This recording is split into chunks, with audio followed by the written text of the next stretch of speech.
প্রিয় ভিউয়ার্স, এই যে দেখতে পাচ্ছেন না, এখানে একটা লাল পাইপের মতো, তাই না? এটা দেখতে পাচ্ছেন না, এখানে এটাকে বলে ফায়ার হাইড্যান্ট। অর্থাৎ যদি কখনো কোনো সময় কোনো জায়গায় কোনো কারণে আগুন লাগে, তো আমরা তো পানির শর্ট থাকে, ঠিক আছে, পানি তো প্রচুর পানি লাগবে গাড়িতে। আমাদের দেশে পানি দেখি যে গাড়ির মধ্যে পানি মানে ফায়ার সার্ভিসের গাড়ির মধ্যে কিছু পানি থাকে, সেই পানি দিয়ে আগুন নিভাতে যায়, ঠিক আছে। আমাদের আমেরিকাতে এটা না, আমেরিকাতে হলো আপনার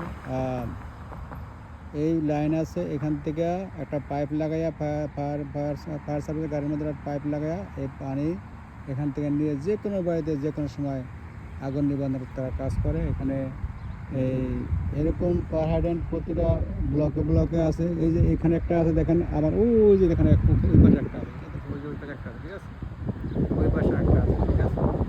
এরকম আমি যদি এখানে ঘুরান দেই, লেফট রাইট করি, দেখা যায় প্রচুর ফায়ার হাইড্যান্ট আছে।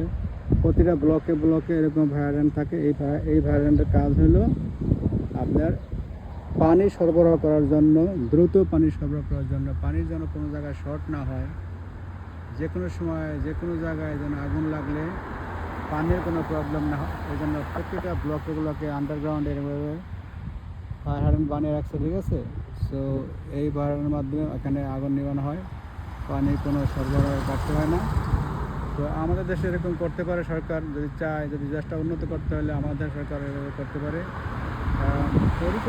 পরিকল্পনা ছাড়া কোনোভাবেই একটি দেশ উন্নত হয় না। তার একটা দেশের পরিকল্পনার জন্য সব ধরনের পদ্ধতি লাগবে। যেমন আমি একটু একটা ভিডিও দেখালাম, যেখানে যে খাল খনন করা হয়েছে, ঠিক আছে, কৃত্রিম খাল খনন। কারণ ওই কৃত্রিম খাল খননের মাধ্যমে যে কোনো সময় বন্যা হলে, পানি জমলে পানিটা দ্রুত সরে যেতে পারে, ঠিক আছে। কিন্তু আমাদের দেশে এই ধরনের কোনো সিস্টেম নেই, না ফায়ার হাইড্যান্ট, না পানি আটকালে পানি সরে যাওয়ার কোনো বিষয়, কোনো খাল, কোনো কিচ্ছু। মানে একটা কি বলবো, মানে আল্লাহ একটা ল্যান্ড দিছে, এটার উপর বাঁচতে আছে, ঠিক আছে। আল্লাহ দিছে কিছু করে খাওয়ার জন্য, কিছু পদ্ধতি অবলম্বন করে সুন্দরভাবে চলার জন্য। কিন্তু আমাদের দেশের সরকারের বা জনগণের এরকম কোনো ইচ্ছা আকাঙ্ক্ষা নাই যে আমরা একটা নতুন কোনো পদ্ধতি বের করে এখান থেকে আমরা কি বলে কোনো উন্নত প্রতিকার পেতে পারি, বা কোনো সমস্যা হলে সমস্যার থেকে বাঁচতে পারি, এরকম কোনো পরিকল্পনা সরকারেরও নাই, জনগণেরও নাই।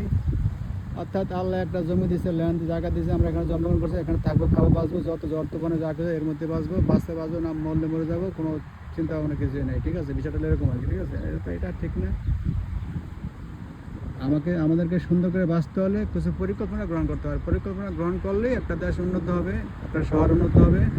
এটা হলো নিয়ম, ঠিক আছে। তো যাই হোক, আপনারা দেখতে পাচ্ছেন আমরা কীভাবে একটা শহর উন্নত করতে পারি। সেই জন্য সবাই এই সবাই সবাই সবাই সবসময় কী বলে, সুন্দর পরিবেশে বাঁচার জন্য এরকম পরিকল্পনার দরকার আছে। এই পরিকল্পনা ছাড়া কোনো দেশ উন্নত হয় না, কোনো শহর উন্নত হয় না। ঠিক আছে, ভালো থাকুন সবাই।